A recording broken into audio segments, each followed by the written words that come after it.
हरिओम। आज हम जानेंगे कि योगा का हमारे शरीर पर क्या प्रभाव पड़ता है।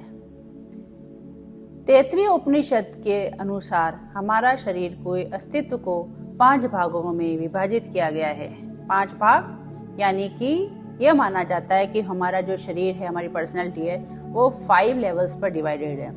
उसमें पहला आता है अन्नमय कोश। अन्नमय कोश यानी कि जो हमारी फिजिकल बॉडी जो हमारे को दिख रही है वह आती है। प्राणमय कोश, प्राणमय कोश में यानी प्राण यानी हमारी ब्रीदिंग, उसको वो शामिल है।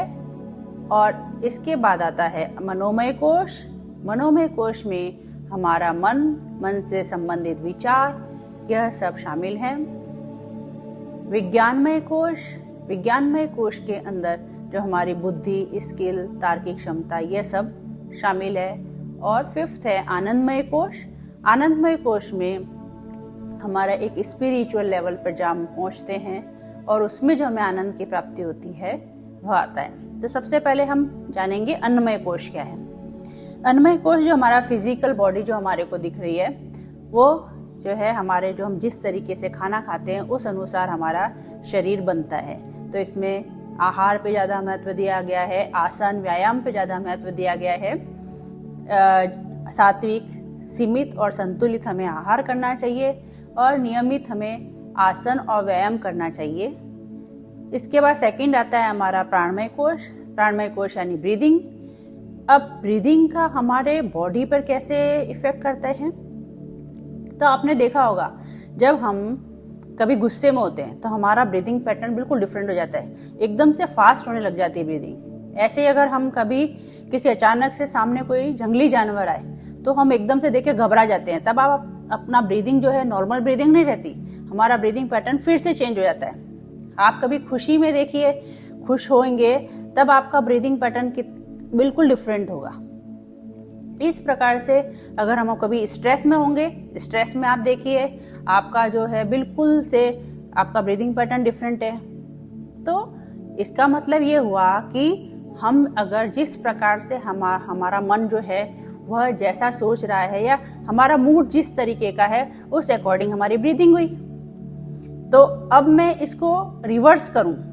रिवर्स कैसे? जैसे कि अगर मैं अपने ब्रीदिंग पैटर्न को अगर बिल्कुल सही कर लूं जो नॉर्मल होता है, तो उसमें हमारे ऑटोमेटिकली हमारा मूड भी उसी अकॉर्डिंग फिर हम ठीक कर सकते हैं। प्राणायाम में हम अपने ब्रीदिंग को एक अवेयरनेस के साथ कंट्रोल वे में करते हैं और उससे जो हमारे मन में जितनी भी उथल पुथल है, तनाव है या हमारे जो भी ब्रीदिंग में एबनॉर्मलिटीज हैं, वह एक बिल्कुल स्मूथ वे में फिर से आ जाती है। और जब हमारी ब्रीदिंग कंट्रोल हो जाती है तो उस अकॉर्डिंग हमारा मन शांत हो जाता है।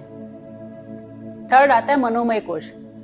योग में यह माना जाता है कि सारी बीमारी या सारा जो भी हमारे शरीर के अंदर जो भी चल रहा है उसका कारण मनोमय कोश है। मनोमय कोश कैसे? हमारे मन में कई प्रकार के विचार चलते रहते हैं। यही अगर विचार सकारात्मक हुए तो हमारे शरीर पर एक पॉजिटिव इफेक्ट देंगे। यही अगर हम डिप्रेशन में हैं, तनाव में हैं, तब हमारा जो ब्रीदिंग पैटर्न है वह चेंज हो जाता है।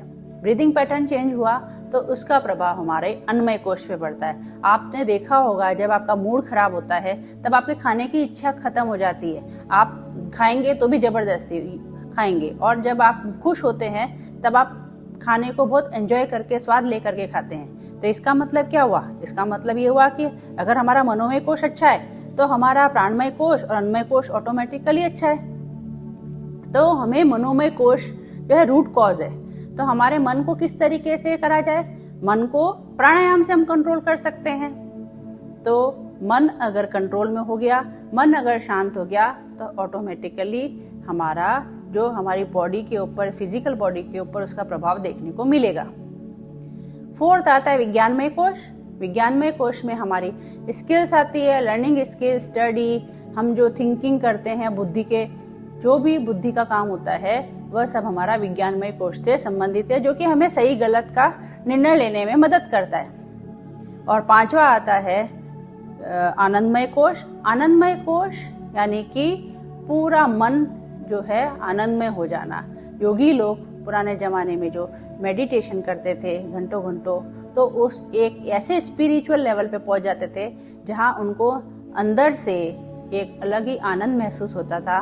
उसको बता पाना इसलिए संभव नहीं है, जैसे एक गूंगा होता है, अगर वो उसको पूछेंगे गुड़ खाया तो कैसा स्वाद है, तो वो सिर्फ उसको फील कर सकता है। तो सेम जो आनंदमय कोश है उसको लोग मेडिटेशन से सिर्फ फील करते हैं। अगर मैं योगा को कंपेयर करूं एक्सरसाइज से, तो एक्सरसाइज में अब जब हम जिम में जाते हैं, इधर से गाना चल रहा है और हम अपनी एक्सरसाइज कर रहे हैं, तो नो डाउट वह हमारे फिजिकली हमारे को अट्रैक्टिव बनाता है।